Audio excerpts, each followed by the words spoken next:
Tom Rayner passed the old abandoned lot at the end of Ellison Street every day after work. Once a lumber plant, the property had burned down a decade ago and was now nothing more than scorched soil, broken bricks, and whispered rumors. But tonight, something felt wrong. A figure stood just beyond the rusted fence, barely visible in the haze of his headlights. A teenage girl, thin, still, wearing a grey hoodie pulled over half her face. She didn't wave, didn't shout. She just stared at his truck as he slowed. When he cracked the window, she stepped closer and whispered, "Please, don't leave me here." Her voice trembled with fear, but her eyes didn't beg. Before Tom could respond, she turned and vanished into the darkness beyond the lot. For a moment, the headlights caught something behind her.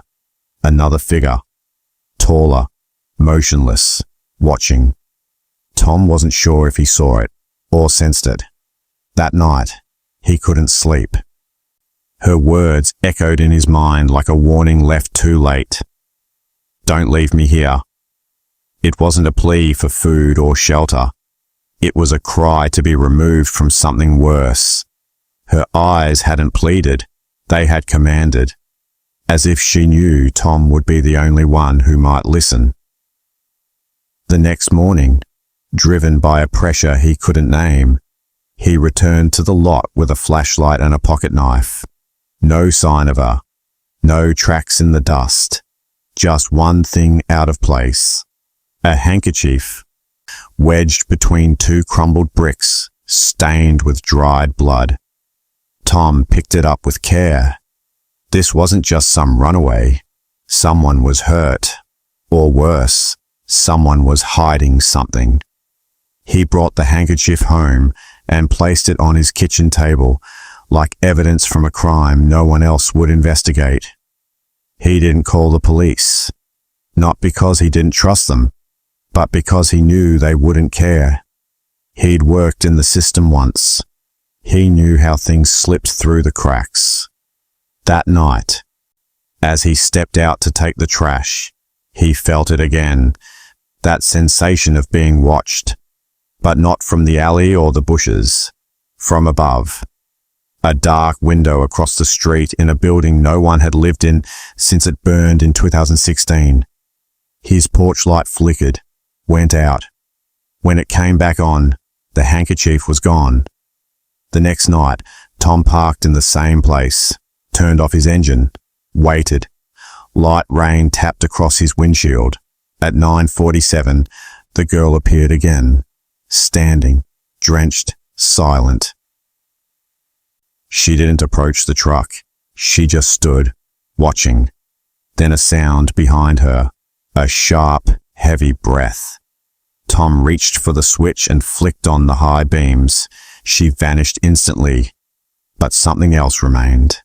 Not moving, not blinking, just standing at the edge of the light, refusing to cross into it. He didn't see it clearly, but he smelled it. Damp earth, burned paper, molded fabric. He backed away, slammed the truck door shut, and knew one thing with certainty. She had never been alone. Tom sat in that truck for hours, hand clutched around a flashlight, staring at the place she'd stood. Her message played over and over in his mind. But it wasn't just a warning. It was a test, not of bravery, but of attention. She hadn't asked for help like a victim. She had signaled like someone trapped behind a veil, sending flickers of her existence through narrow cracks. And something else had come through with her. He didn't know if it was a person, a presence, or a force, only that it was real. He also knew this. If he walked away, no one else would stop, and the next time she appeared, she might be lost forever. Tom returned to the lot the next morning, this time in daylight, hoping it would somehow look less ominous. But even under the sun, the place felt hollow, like something once lived here and had been ripped out, leaving only the echo behind. He scanned the edges of the property, climbed over a collapsed section of fencing, and moved through patches of blackened weeds. No girl, no footprints. But as he neared the corner where she had stood, something caught his eye. The same blood-stained handkerchief, except now it was tied to a metal rod sticking out of the ground, like a flag or a marker, and next to it, half buried under dry leaves, was a piece of blue plastic, a student ID card. The name had been scratched out, but the face was unmistakable. It was her. Tom took the ID home and stared at it for hours. The girl's name was missing, but the school logo was intact. Rosedale High, a 15-minute drive from the lot. He looked up missing persons from that school. Nothing. No photo matched. No one fitting her description had been reported. But something didn't add up. Either she never existed on paper, or someone had erased her. And in both cases, it meant she had no one looking for her, except him. That night, Tom returned again, this time with a camcorder rigged to his dashboard and a police scanner app running. He waited. At 9:43, static crackled across the app. No words. Just a garbled loop of whispering he couldn't translate. The screen glitched. At 9:47, right on time, the girl reappeared. But she didn't approach. She just stood there, mouth open like she was screaming silently. Behind her, the shadows thickened, stretched. Then she raised one hand and pointed. Not at Tom, but towards something behind his truck. He spun around. Nothing. When he turned back, she was gone again. But something had changed. The air felt heavier, and on the hood of his truck, drawn in dirt, was a single word. Stay.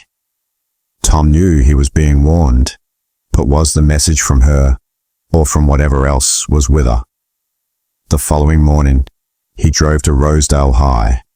The school counselor refused to let him in, but glanced at the ID. Her face changed. I don't know that girl, she said too quickly. You should leave. As Tom turned to go, a janitor approached him quietly. You didn't hear it from me, but 2 girls disappeared last year near Ellison Street.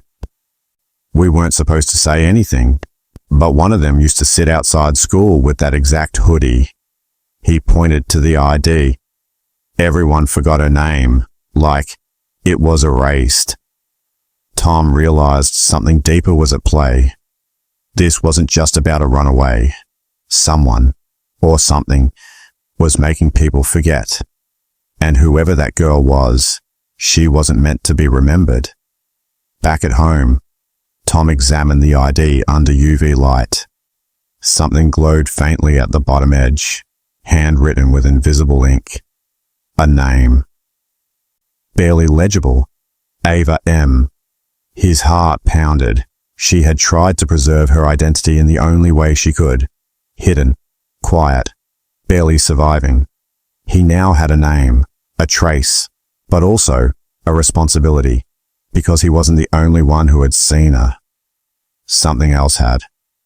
And now that he knew her name, it might know his too. The name Ava M. became an obsession. Tom scribbled it over notepads, cross-referenced school rosters, news articles, police reports. Still nothing. It was as if she had been deliberately scrubbed from every record. But one database still yielded something. An old yearbook forum where alumni uploaded class photos. He scrolled through dozens of faces until he found her. 5th row, second from the left. Ava Merrin, 15 years old. The photo was 5 years old. Her caption read, "The quiet ones always know more." Tom froze. If this photo was 5 years old and she hadn't aged, what had he been talking to? That night, Tom kept all the lights off in his house. He sat at the window with a pair of binoculars, watching the abandoned lot. Nothing moved for hours. Until 2:17 a.m., a shape emerged, not Ava. A man, tall, wearing a black cap, stepped out from the tree line, walked toward the place where Ava usually stood, and crouched. He stayed like that for 10 minutes. Then, without warning, looked directly at Tom's window. The street was pitch black. There's no way he could have seen him, but Tom felt it in his chest. That man hadn't come for Ava. He'd come for anyone who noticed her. The next morning, Tom checked his camcorder. It had recorded all night. But between 2:15 and 2:25 a.m., the feed cut to static.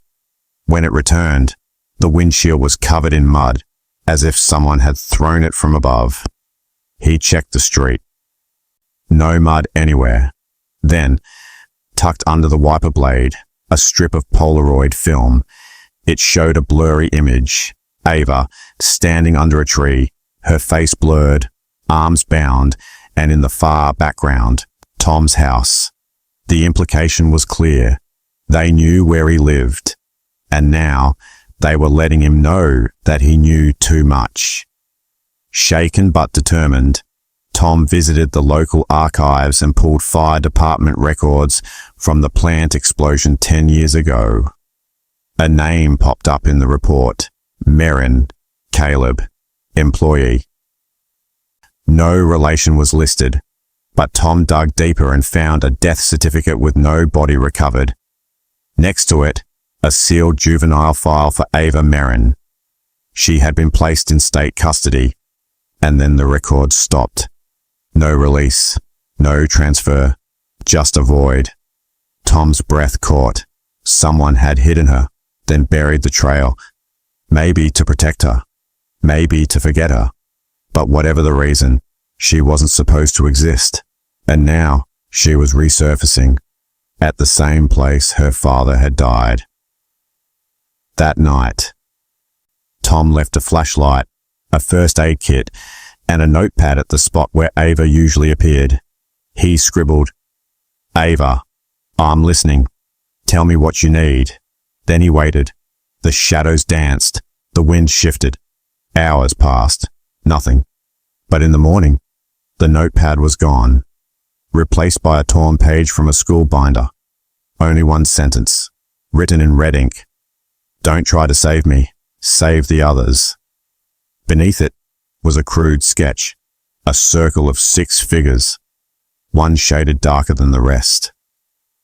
And Tom realized Ava wasn't the only one out there, and whatever had taken her, it wasn't done yet.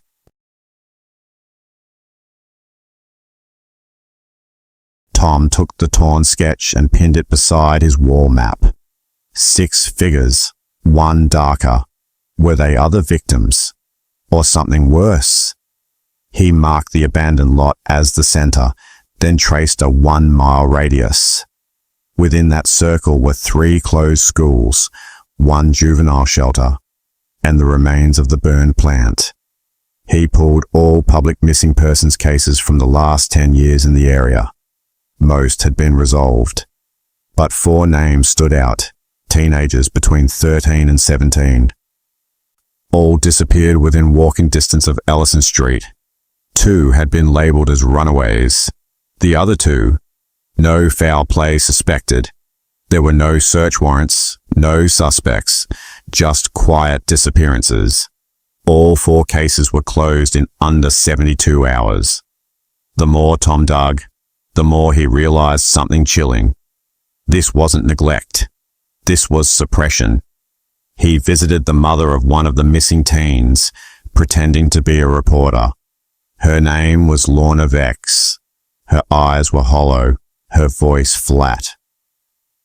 She'd stopped hoping years ago, but when Tom showed her the sketch Ava had left, she froze. "I've seen this," she whispered. "It was in my son's notebook, before he vanished." She led Tom to an old box of his things. Inside were pages filled with disturbing patterns, circles, eyes, crude maps of the plant ruins. He said he was being followed, that he saw a girl, always near the lot. But when I asked the police, they said he made it up. She handed Tom the last page of the boy's journal. The shadow doesn't want her. It wants who helps her. Tom returned home shaken. He reviewed Ava's photo again, then overlaid it on the boy's sketch. The positioning matched. The same lot. The same twisted tree. He realized she had been there before the others went missing, which meant either she had escaped and returned, or she had never left. He checked the timestamp metadata on the binder page she left him. It had been ripped from a school worksheet from 2012. But Ava looked exactly the same. No aging, no difference in face, like she was frozen in time. It wasn't just trauma. Something was holding her in place, or something was using her to lure others in. That night, Tom tried to leave the house, but his truck wouldn't start. Not a mechanical issue. The battery was physically melted. As he stepped back, he saw it, on the windshield again, drawn in ash this time. Don't interfere. His phone rang. Unknown number. Static. Then Ava's voice. Soft and barely audible. I'm not the one following you. Then silence. The call disconnected. He stood frozen, breathing hard. She was warning him, but not to stay away from her. She was warning him about what came with her. Tom drove a borrowed car back to the lot and searched the area with a thermal scanner. Deep beneath the rubble, he found a heat signature, faint but human-sized. It wasn't moving. He marked the spot and began to dig. A few inches down, he hit metal, an old maintenance cover, rusted shut. He pried it open and peered into the dark. A ladder descended into what looked like a tunnel, not part of the city's map, unmarked, hidden. He dropped a glow stick and watched it fall, 10, 15 feet, then stop, on something that moved, barely. Someone or something was still down there. Ava wasn't alone, and if she wasn't the one being hunted, then someone else was doing the hunting. Tom returned to the tunnel entrance the next night with climbing gear, a headlamp, and a handheld recorder. He descended the rusted ladder slowly, each rung creaking with age and warning. The air below was thick, stale, metallic. The glow stick he dropped earlier was still glowing, but cracked, leaking. It rested near a boot, a small one. He crouched beside it. Inside was a name label, faded but legible. K. Vex, Lorna's son. The boy had been here, but there was no body. Just a notebook beside the boot, sealed in a plastic bag. The last page read, "She's not asking for help. She's asking for a replacement." A chill crept up Tom's spine. Was Ava trapped, or was she keeping others here? He climbed deeper. The tunnel narrowed, then widened into a strange chamber. Concrete walls, scorched markings, and 6 large hooks bolted into the ground. Around them were old cassette tapes, each labeled with a name. Tom picked one up. A. Merrin. His hands trembled as he slid it into a pocket recorder. Static. Then a voice, young, breathless, broken. "I'm sorry. I didn't mean to run. He said he'd make me forget, but he only made me remember more." Tom stopped the tape. This wasn't just trauma. This was conditioning. And Ava wasn't just a victim. She was a survivor of something calculated, something that hadn't stopped. When Tom returned to the surface, Ava was there, standing where the ladder met the lot, barefoot, staring down. Her eyes weren't the same. They were blank, wide, unfocused. He called her name. She didn't respond. but she whispered something under her breath, a phrase he barely caught. "He's awake now. You shouldn't have come alone." Before he could react, the wind picked up violently. Dust surged upward from the ground, stinging his eyes. And when he opened them again, she was gone. No footsteps, no trace. Only one thing remained, his recorder, lying at his feet. The tape inside had been changed. Back home, Tom played the new tape. It was labeled only Observer 5. It started with his voice, recorded from earlier that day, then static, then something new. A voice he didn't recognize, low, male, breathy. "You followed the wrong trail. Now you carry the scent." The audio spiked, then cut. He replayed it. Same pattern.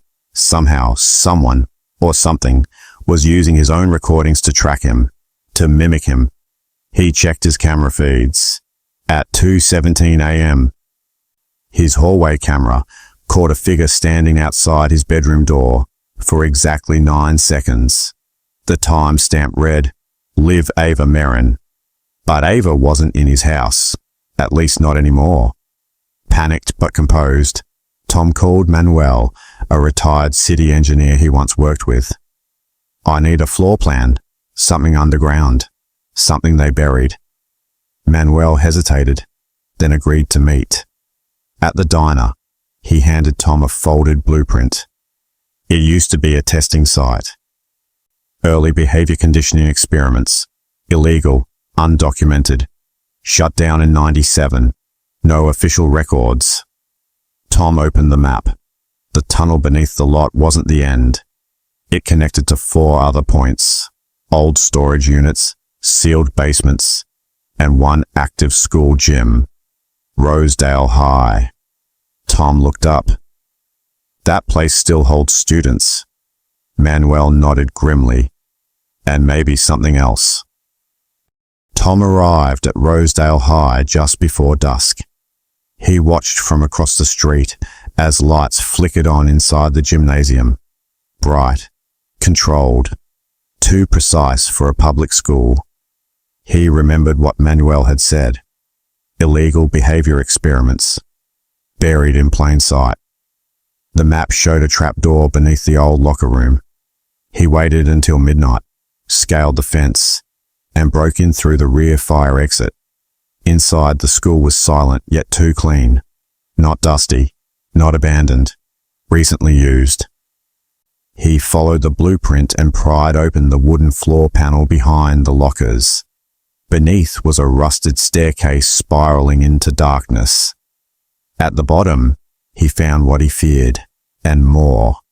The underground chamber was massive, lit by buzzing halogen bulbs. At its center stood 6 metal cots, each with restraints. The walls were lined with shelves of VHS tapes and manila folders. On the far side was a control room. Inside, dozens of monitors played looping footage of young teens. Confessions, interviews, simulations. One screen played on repeat. Ava, age 13, strapped down, eyes wide, reciting phrases through tears. "I will not run. I will not speak. I will forget my name." But she never did forget. She had survived it. And now she was walking freely. But not entirely alone. Tom sifted through the folders. Names, dates, behavioral responses, each teen categorized like lab rats. Then he saw it. Project Mirror. A document outlining the program's aim: induce isolation, dissociation, and dependency through sound, confinement, and hallucination. And the line that chilled him: ideal subjects become emotional beacons, attracting the vulnerable, repelling authority. Ava hadn't escaped the program. She was the program, or what remained of it. And every time someone like Tom noticed her, it triggered the same cycle: witness, sympathy, dissent, replacement. Ava was the call, but something else answered it. Suddenly, one of the monitors flickered. A live feed. His truck, parked outside the lot. Someone was inside. He zoomed in. A girl, hoodie, barefoot. Ava. No, this one looked older, dirty, hollow. But when she looked at the camera, she smiled. Her eyes were pitch black. Then the screen went dark. Tom heard a sound behind him. Bare feet slapping tile. He turned. Nothing. Just dust. But on the cot nearest the door, a message was carved into the frame. You found the root. Now it will grow through you. He backed away, realizing the room had no cameras. No one had ever meant to record what happened down here.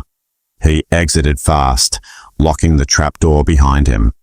As he drove away, he checked his phone. Dozens of missed calls from himself, but he hadn't made any. Each voicemail was just static, except the last. Ava's voice, calm, cold. I told you not to come alone. Now it knows how you think. That night, Tom dreamed of her face, but not in the lot. In his house, on his couch, at his kitchen table. And in every dream, she said the same thing. They trained us to be seen, but not remembered. You've remembered too much. Tom woke before sunrise, drenched in sweat, heart pounding. The dream had left something behind. A memory, not his. Concrete ceilings, halogen lights, the hum of old machines. But he had never been restrained, never been locked in. That sensation, the claustrophobia, didn't belong to him. It belonged to her. Ava was bleeding into him. Her past, her programming, her trauma.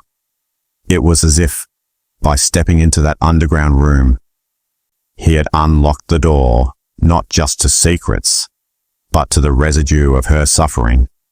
And now, he couldn't unsee it, or unknow it.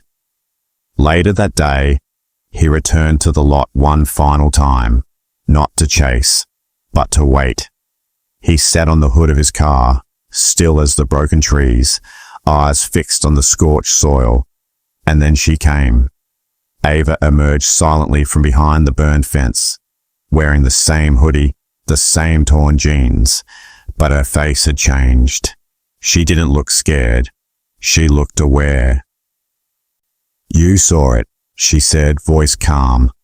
The place they built for us, the place they taught us to forget. Tom nodded. Why me? She shrugged. You remembered me. That's all it takes. Remembering invites it back. She sat next to him, legs swinging off the edge. They wanted us to disappear, the ones who ran the program. When it was shut down, they left us in the tunnels. Some of us escaped. Others changed. Her eyes drifted. We were never supposed to leave the lot. They said the trauma would collapse if it didn't have boundaries. But they were wrong. It doesn't collapse. It grows, like rot under paint. Tom's voice trembled. What's in the tapes? Ava looked at him. Proof that what happened wasn't psychological. It was manufactured. They didn't break our minds. They rewired them. He pulled out the recorder. Then let's share it. Tell someone. Get it out. Ava smiled, faint and sad. You think this is the first time someone's tried? She took a Polaroid from her sleeve and handed it to him. It showed a man, middle-aged, exhausted, standing in the same spot Tom was now. His name was Greg. He remembered too. He didn't last. They got inside his head, made him turn against himself. That's how the program lives on. Not through files, through memory. That's why they let me stay. I anchor it. I'm not the victim anymore, Tom. I'm the threshold. Tom recoiled. You're part of it now. She nodded slowly. I'm what they made, but I can still choose who I drag in and who I warn. She stood, brushing dust from her hands. You haven't been chosen yet, but you're close. Her face hardened. And the others, the ones still beneath. That's not my choice anymore. They've been waiting. You opened the door. They're walking now. She stepped back toward the trees, fading into shadows. If you really want justice, she said softly, don't save me. End the pattern. Before it picks someone new. Then she vanished, and the lot felt colder than it ever had. Tom spent the next 2 days compiling everything. Maps, tapes, photos, blueprints. He created a master folder labeled Project Ava and uploaded it to 3 encrypted drives. But no media outlet responded. No journalist answered. One even blocked his email. It was like the moment he typed the words, the internet turned away. That night, the folder vanished from his hard drive, replaced with a message. Pattern breach detected. Observer flagged. The system wasn't just physical. It was digital. Rooted in networks he couldn't access or understand, and if it was still protecting itself, that meant the people behind it weren't done. Desperate, Tom tracked down the last living technician listed on the plant's insurance file, Edgar Rusk, now residing in a memory care facility across the state. Edgar barely spoke, but when Tom showed him Ava's picture, the old man flinched. She was number 6, he rasped. Too strong. They couldn't wipe her like the others. So they buried her inside the routine, made her part of the perimeter. Tom leaned in. Who's they? Edgar's eyes unfocused. Not doctors, not scientists. They were cleaners. They cleaned people, took memories out and left holes. He pressed a shaking hand to his temple. There's still a hole in me, but her face never left. Following a hunch, Tom returned to the underground lab with Manuel. They broke into the old records vault using Edgar's key. Inside were cold metal drawers, each tagged with numbers. They found 6 labeled tapes, 1 for each subject. But behind the drawers was another door. Manuel pried it open to reveal a chamber with 6 metal chairs, 5 empty, 1 occupied. A teenage boy, eyes open, breathing, alive, but silent. Hooked to wires, headphones, tubes. On the wall behind him, non-responsive asset. Do not disconnect. Manuel whispered. They didn't let them go. They stored them. This wasn't a case of forgotten victims. It was ongoing containment. They reported what they saw to a state investigator named Caldwell. He listened, took their statements, collected the evidence. We'll open an inquiry, he promised. But 3 days later, Caldwell disappeared. His phone disconnected. His house emptied. His file number was scrubbed from the official state site. Tom checked the news. No mention. But that night, someone slipped a note under his door.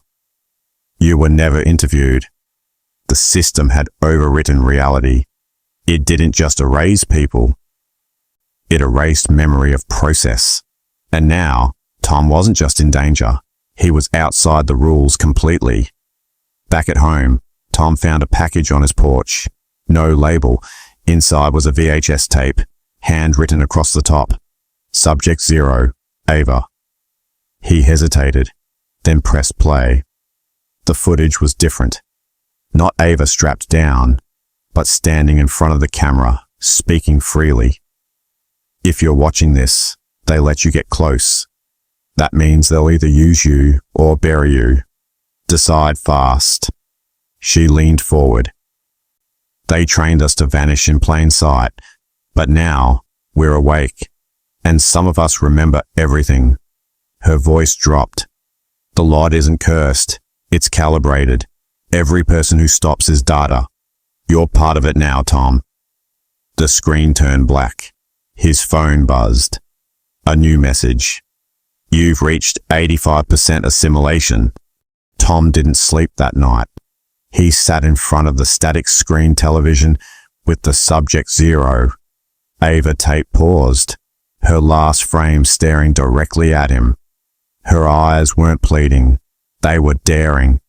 She had been built as a warning, a test, a live variable, and now she was watching whether he would act or break. At 4:07 a.m., he packed every document, tape, and name into a sealed case and drove 6 hours to a law firm that once specialized in human rights violations. He told the receptionist, "I have proof of illegal psychological containment on minors, government involvement, ongoing." The lawyer, who finally met with him, lasted 10 minutes. "This isn't law," she said quietly. "This is design. What you're exposing doesn't break rules. It writes new ones." She refused to take the case. Tom tried everything: local press, activist forums, podcasts. But every time he uploaded the data, it glitched. Files corrupted. Accounts locked. Some contacts ghosted him completely. Others sent one-word replies: "Stop." The louder he tried to scream, the quieter he became, until finally he walked into the local sheriff's office and placed the sealed case on the counter. "This is your jurisdiction. 6 missing kids. One of them still alive, strapped to a machine." The deputy looked at him blankly. "What kids?" Tom opened the case. Empty. Just blank paper and static tapes, like it had been emptied during the drive. Or like it had never been full. Defeated, but not broken, Tom returned to the abandoned lot that night. He lit a flare and walked to the center, hoping Ava would appear. She didn't, but someone else did. A man in a black coat, eyes like polished glass, stood out at the tree line. "We asked nicely," the man said. "You tried to make it loud, but justice isn't noise. It's balance, and you've tipped it." Tom stood firm. "You tortured children." The man shrugged. "They volunteered, or their parents did." Same result. Compliance creates peace. We study the ones who break it. He stepped closer. "We weren't testing them, Mr. Rayner. We were testing how far someone like you would go to stop it." Tom realized with sick clarity he had become the control subject. Tom ran, not away, but toward the last name on Ava's diagram, the 6. He broke into the storage unit the program had labeled Holding Cell 6. Inside, another teen, unconscious, hooked to VR nodes and biometric restraints. On the wall, dozens of photos of Tom, from the lot, from his truck, even from inside his house. He wasn't observing the program. He had been absorbed into it. A line of code, a case study. When exposed to recursive injustice, subject spirals towards self-destruction. The camera above the cot blinked red. Recording. Tom smashed the equipment, tore down the cables, unhooked the boy, and carried him into the night. As he drove, the teen began to speak, not with his own voice, but Ava's. "You disrupted the sequence. That wasn't allowed." Tom shouted, "You're free now." But the voice whispered, "Not yet. The program always resets." He looked in the rearview mirror and saw not the boy, but Ava, staring, silent, watching him drive deeper into the dark. And when he looked back again, the seat was empty. Tom drove for hours with the empty seat behind him. No boy, no Ava, just silence. He checked his phone, no calls, no data. Even the time had stopped. 3:17 a.m., the same minute his wife died years ago. He realized something. The program didn't erase data. It replaced it. Time, names, faces. It rewrote everything until even memory became a lie. And now, he wasn't escaping. He was circling inside the loop they built. He pulled over, stepped out, and screamed into the empty woods. But no echo came back, not even his own voice, just a whisper in his mind. The only way out is to stop running. He returned to the lot one last time. The soil had changed. no longer scorched, but fresh, as if reborn. At the center stood 6 white stones, grave markers, unmarked, but one had his name etched into it, faint and unfinished. Tom Rain. He knelt. The air felt still, too still, and then he saw her. Ava, but not 16. Younger, 9, maybe 10, standing beside another girl and another. All silent, all watching. Then they turned, one by one, and walked towards the tree line. Tom followed, not with his feet, but with something deeper, as if memory was pulling him back to a moment before he forgot who he really was. They led him into a clearing filled with shattered monitors and broken restraints. The machine lay dismantled, dead, but on one screen, a faint pulse blinked. Subject 7, active. A mirror flickered on. Tom saw himself, not as he was, but as a child, barefoot, crying, whispering, "Please, don't leave me here." He understood now. This wasn't about Ava. It had never been. It was always his test. The system didn't find him. It built him, patterned him. And now it was offering a choice. Leave with truth or return with silence. Tom reached into the ashes and pulled out the final tape. Unlabeled, unmarked. He slid it into the recorder. Ava's voice again, but different, older, colder. "If you're hearing this, you passed. You remembered the parts no one else does. You broke the loop." A pause. "But if you go back, they'll never let you speak. Static. Then, so choose, Tom. Test or witness, subject or evidence." He looked at the mirror, and this time, the reflection smiled back. Not his face. Hers. Weeks later, the lot was paved over. A development company cleared the land. No records of programs, no evidence. But sometimes, workers say they hear crying from under the concrete. And if you stand at the fence line after midnight, you might see a teenage girl staring out from nowhere, whispering just loud enough for the pattern to begin again. If this story left you unsettled, you're not alone. At Stories in Shadows, we uncover justice stories buried in silence, secrets and systems no one dares to question. Not all endings are clean, and not all justice comes through the front door. Subscribe now for more justice stories that explore the hidden, the forgotten, and the voices trapped in the dark.